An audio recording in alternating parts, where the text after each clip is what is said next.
सफेद वाटाण्याची मी भाजी बनवणार आहे। त्यासाठी मी इथे सफेद वाटाणे 7-8 तास भिजवून घेतलेले आहे। हे गरम पाण्यात भिजत टाकलेले होते मी।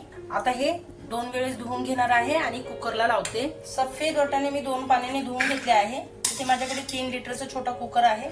यामध्ये मी हे वाटाणे घालते। तर वाटाण्यांमध्ये मी पाणी घालते। 2.5 ग्लास इतकं मी पाणी घातलेलं आहे। थोडीशी हळद आणि इथे तेल घालते मी। आता वाटाणे 8-9 तास भिजवलेले आहेत मी गरम पाण्यात। कढईमध्ये मी 2 चमचे तेल घालते।